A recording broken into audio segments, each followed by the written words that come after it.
Alright guys, welcome back to Valorant News. Sentinels versus Cloud9 went down last night. A big result for Cloud9, and Sentinels Marved is saying that it was his fault in large part why they fell short in that series. Still a chance in the tournament though. They will play a surprising loser of the other series. Loads of stories to dive into today. Very much intrigued to your thoughts in the comments below. Hit the like button if you enjoy. Subscribe if you're new as always. First of all, we'll begin with this Cloud9 stuff. I don't exactly know where they were going with this particular graphic, but yeah, we shall see this series in the coming minutes. Firstly, the big one I wanted to discuss was PaperX's player something. We know that there was all this talk leading up to Masters Tokyo. Would something be able to go? Would he not? They did this tweet that kind of implied that he would be able to make it, or he kind of tweeted out as if he was there in Tokyo, but it didn't work out. He was stuck in Singapore, and they couldn't get the visa application sorted in time. I think roughly 2 weeks after Tokyo ended, he had his approval, but unfortunately there was no time to attend at that point. The tournament had already concluded. So he wants to go to the US. Visas can be tricky with Russian players as it stands, but he is arguably their best player, and with him, instead of Cigarettes did a great job, no doubt, in that PaperX team. But with something in the roster, they would have probably been even better, you would think. And if there's any team in the world right now that can actually take down Fnatic, it might be PaperX with something, to be honest. No one could really put Fnatic a good fight up against those guys at the event in Masters Tokyo. They won the lock-in event as well. They want to go for the 3-for-3 come the World Championship this year. They'll be big favourites to do so. Loud haven't looked so good. NRG just missing like another gear. EG did incredibly well to get to the finals, but they couldn't quite compete when it mattered up against Fnatic when they got there. So PaperX and something will be a big boost to the World Championship, and the rumour has it that his visa has been confirmed. This was apparently talked to this outlet here, Valo2Asia, who were informed by the Singapore-based organisation that he has received approval for his US visa, clearing his way to play with PaperX at the World Championship. So apparently, I know he hasn't tweeted about this yet,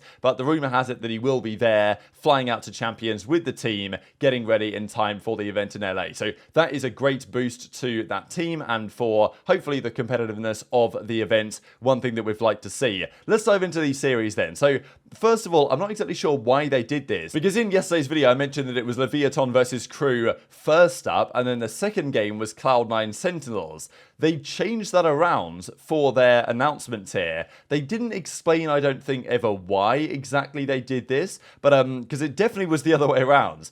And I know that there were many fans, especially in Asia, who set their alarms to wake up for the C9 Sentinels series at like 8, 9 a.m. or whatever, and by the time they woke up, or even 7, by the time they woke up, the series was over, because it was map 3 of the series, because they changed around when the scheduling was. So I don't know whether they did this because there were some issues with the second series that eventually was played and they had to delay something, or whether they did this just because they wanted to maximize the European viewership of that first, because the viewership would have been lower, I think, if it had been the second game. So maybe that was part of it, but I mean, yeah, obviously American viewership would be fine anyway, so it's a decision between European or Asian viewership, I guess. So I don't know if that was the reasoning behind this, but I know that it frustrated a lot of people having changed this last minute for no real good reason. But the series began, and Marved had a bit of a stinker here. There was a few moments where Marved made some mistakes. Okay, he was still playing it right, but this one wasn't particularly good here. Marved gets absolutely spot on here by zyppan, and there were more moments like this on the Pearl where he didn't have a good time. We'll also say that the decision to play Pearl here by Sentinels was puzzling to me at best. It's one of Cloud9's best maps, hands down. They lost to 100 Thieves on this just yesterday, or I guess the day before, at least as of now. And yeah, they were the better team, you could say, in that first half against 100 Thieves. They 9-3'd them, so they probably thought, well, we can do the same against Cloud9. But they did still lose that map 14-12 after the overtime, right, Sentinels? And it's Cloud9's like one of their best maps. So I was confused why they went for this, because this was Sentinels' map pick to go into the beast that is Cloud9 on this map. So a bit confused about that one, to be honest. But in the end, Zekken makes a fantastic ace here, actually, in a similar way to what Cryo did previously, where he was in a position, like they were losing a lot, and then Cryo kind of, hit some nice shots to get them in position to set up something of a comeback, but it wasn't going to happen here. And it was a similar story here, actually, from Zekken, who eventually gets this final kill, and it's 11-6, but it's not enough.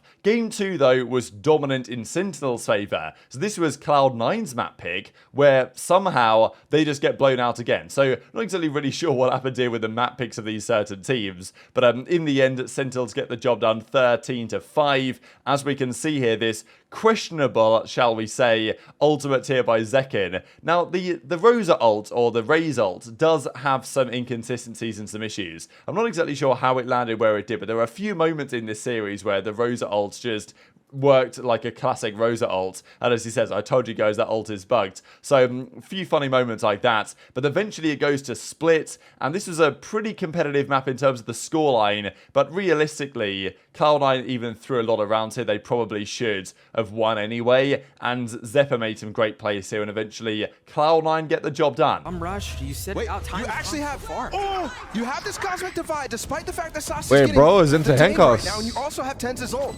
They're gonna have to push. Wait, what is the wall? We didn't wall off the bomb! Just one. Nice! Ooh! How much more can they find though? Time is running short. Pick me up, damn it! Brief. It's so dear. Ooh. Second gets another one, but that. Fuck the round. We're playing for stats, bitch. Very confused on that wall. It's like they didn't know where the spike was planted there. It was almost. It was literally just on the wrong side of what's. He the wall, bro. What? Oh boy. You motherfucker's been stuck in iron for over 6 months. He can't fuck up one Astro wall. We get it, dude. That's one that's gonna frustrate the players. We see it. We see he it up. You don't have to point it out. Wait, that's Jimmy's Astro wall? Wait, that was our wall. This caster said, this wall is terrible. Guy is Silver saying that. That is legendary status. That's Silver. Well, probably. He's probably bronze or something. Might not even play the game. This wall is terrible. Try to re-challenge right now. But there's 3 players again. They're relying on the trips on that A side. Oh, Rooney's fault line just came back up. Oh no. All 3 of them are there. You just saw another Astra go down. Zeppa with 3 on the round, and this might be it. He's put him away, and he might do it all on his own. Zeppa's gotten 4. Saucy, I don't care if you win this round, lose this round. Do not give Zeppa the ace. Because he will post that shit everywhere. Patience pays off for Cloud9, for Jake, as they take down Sentinels 2-1. Well, at least we beat 100 Thieves. 07. 07. Get a check on how Cloud9 was going to come into the LCQ. We don't give a f actually. We actually don't care. No joke. We actually don't care. So very much a competitive series there. I know that Tarek was saying, oh, you know, why is the caster flaming Marv? But, you know, that's kind of what casters and analysts are there to do. If someone makes a mistake, you're going to call it out. And Marv admits he didn't have a great series, neither did TenZ, so we'll see in a second. And Zelsis, formerly of Sentinels, of course, gets the job done over the team for now. I think that it was a reasonably impressive performance by Sentinels. Cloud9 are certainly coming in here as the favourites to win this entire tournament. And I think that Sentinels did show that they're capable of beating C9. If they didn't pick Pearl Map 1, there was actually a decent chance that it might have happened, but that's not how it worked out. So Zekin says, owe it to my team to be better than that, have full confidence that we'll bounce back going forwards, and they do play a rather wounded team, as we'll get into. GG's, who lose against Cloud9 2-1, was whiffing a lot today, so TenZ reckons that he's got to step up his own game, and Marved especially, individually a bad performance for me, crucial mistakes, which we'll learn from for the rest of the tournament. See you tomorrow. So they're lucky, well, they're not lucky, I mean, they beat 100 Thieves fair and square, but now it's double elim, right? As soon as they beat 100 Thieves, they secure their passage to the double elimination part of the tournament, where they can afford to lose